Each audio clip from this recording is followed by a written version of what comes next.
கதை கேட்க ரெடியா நண்பர்களே. இன்னைக்கு நாள் 31 ஃபேட் லாஸ் சேலஞ்சில் காலையிலே 2 முட்டை அதோட ஒரு உருளைக்கிழங்கு இதெல்லாம் வச்சு சாப்பிட்டு முடிச்சுட்டு இங்கேருந்து காலேஜ் நேராக கிளம்பி போயாச்சு. போனப்போ பஸ்ஸில் ஒரு சம்பவம் ஆயிடுச்சு. சாப்பாடு கப்பு திறந்து அதில் இருந்து சாப்பாடுலாம் பேக் ஃபுல்லாக கொட்டிடுச்சு. அதை க்ளீன் பண்ணிகிட்டே இருக்கும்போது நான் அமௌண்ட் ஒரு 10 ரூபா வச்சுருந்தேன். அது கீழே வந்துருச்சு. பேக்லேருந்து எல்லாத்தையும் எடுத்தேன், அதை எடுக்காமல் விட்டேன். அப்புறம் அந்த பேக்கை ஃபுல்லாக க்ளீன் பண்ணிட்டு தண்ணி சொட்டிக்கிட்டே இருக்கு பாருங்க.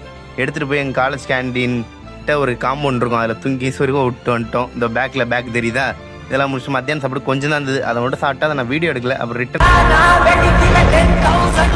அந்த மாதிரி வெளில எட்டி பார்த்தா இவனுங்க எல்லாம் ஏதோ பண்ணிட்டு இருந்தானு. என்னடா பண்ணின்னு கேட்டால் போகிற வர்றவங்க எல்லாம் வேடிக்கை பார்த்துட்டு இருக்கோங்கிறானோ. இவனுங்களுக்கு ஏதாச்சும் ஒரு இதை பண்ணியே ஆகணும். டிக்குன்னு கிட்ட விட்டு ஃபேஸை மறைச்சிட்டானோ. அப்புறம் இதை என் நண்பன் வச்சுருந்தான். அதை நான் வச்சிருந்தது தான் அவன் கலைச்சி கொடுத்தான். அதை சேர்த்து காட்டுறான் அப்படின்னு சொல்லிட்டு நான் ரொம்ப நாள் ஆனதும் எனக்கு ஒரு 6லேருந்து 8 நிமிஷம் ஆயிடுச்சு இன்னைக்கு இதை சேர்த்து முடிக்கவே. இது உங்களுக்கு யாருக்காச்சும் சேர்க்க தெரியும்னா கமெண்ட்டில் சேர்க்க தெரியும்னு போடுங்க. நம்ம ஒரு சேலஞ்ச் வீடியோ, டான்ஸ் சேலஞ்சு அந்த மாதிரி ஏதாச்சும் பண்ணலாம்.